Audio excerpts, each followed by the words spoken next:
Like for real, you know, it wasn't like an altar call.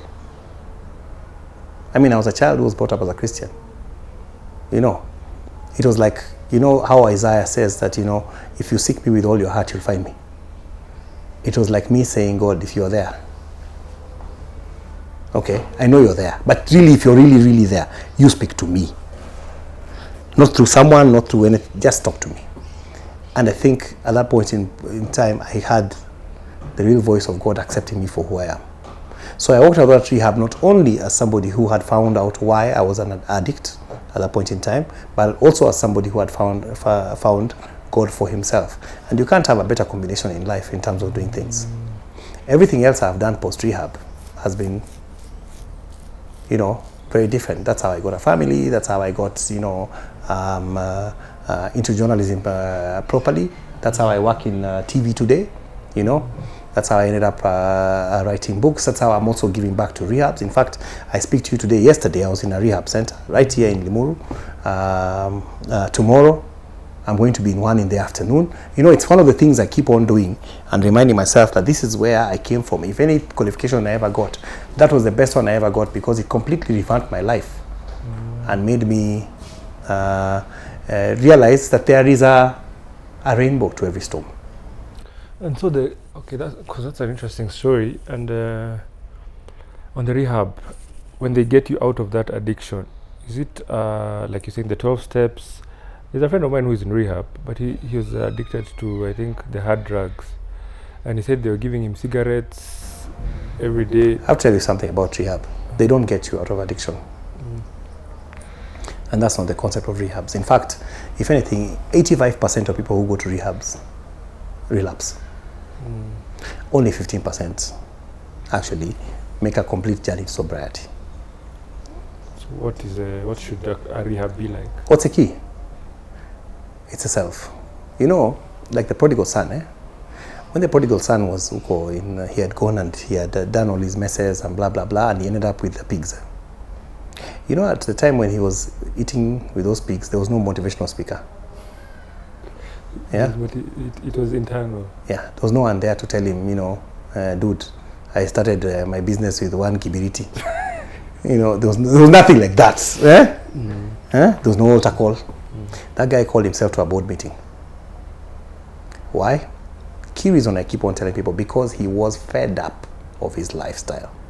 He had gone so far, eaten with these ngurues, filthy pigs, that he was now fed up of his lifestyle, that he had no choice but to make a change. It's the same thing with rehabs. When you have reached a point in your life where things have gone so wrong that you're fed up with how they have gone, you're up to your wit's end, you'll change.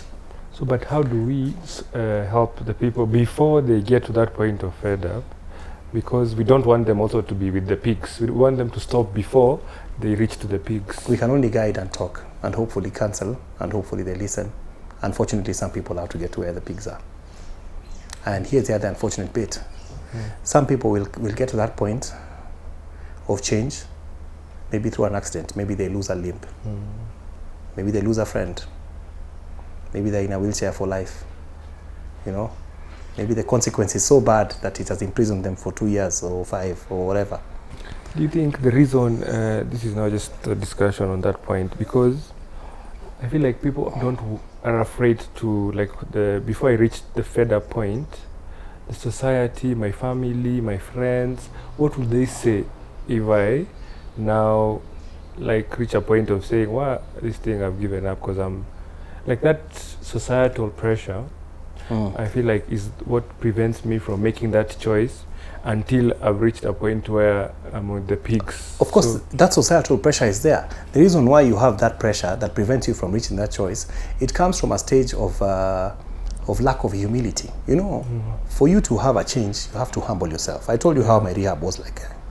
And what part of the reason of humbling yourself is even agreeing that I was in a rehab. Even me talking here and saying, I went to a rehab. Do you know how many guys, even the guy I'm talking to you about who I'm telling you went to a rehab before me, you know, he doesn't say he ever went to a rehab.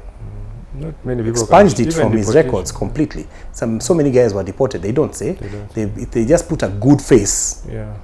Because the level of humility it takes to accept that this happened to me, and to put it out there is immense. Very. Think about it. Naaman famously in the Bible had sores all over his body, and he wanted to get it better, yeah? And he goes to the prophet, and the prophet tells him, you know what? Go to the river, dip in 7 times. The dude looks at himself, at his credentials, at his, and he even asks, don't they have better pools where I come from? I mean, I'm a general. How are you telling me to go and dip myself in Mukuru Public river when I can go to, to Serena Hotel? Are you crazy? Part of that problem is the humility. That he was being told, if you humble yourself, then God will lift you up. And when he eventually did, his skin was so smooth they described it as a baby's skin. Yeah? We only learned the lesson in terms of him dipping himself in a dirty pool. But there's a big lesson there in the humbling of yourself. And that's where the hard part is. A lot of us addicts are not able to humble ourselves, to accept that I am here, and part of the reason why I'm here is my own choices. It's very difficult. We want to blame the world. Like me, I blame my father. I blame, I don't know who didn't do it for me. Receptionist in that hotel. Yes, that receptionist. How dare he have looked at my passport and, done what he did and all that. But I do not turn the guns back, to yourself. And look through the mirror and ask myself, what was my role in this particular thing? And that's why, by the way, I work with ropes today. So that I prefer to be upstream. I still go to rehabs because that's downstream, still talking to people to try and help them, make changes. And because you're here, God has given you an opportunity to make a change, and that's good. And that can work or not work. You see what I'm telling you? It's very difficult when you're already there. But upstream here, we are 13, 14-year-olds. This is the time when you're first testing your first cigarette. When somebody's giving you the first drink, somebody's telling you, let's go. Maybe if we can change your perception about how you think about it right now and what you do, then we don't have to meet you later, Okochini.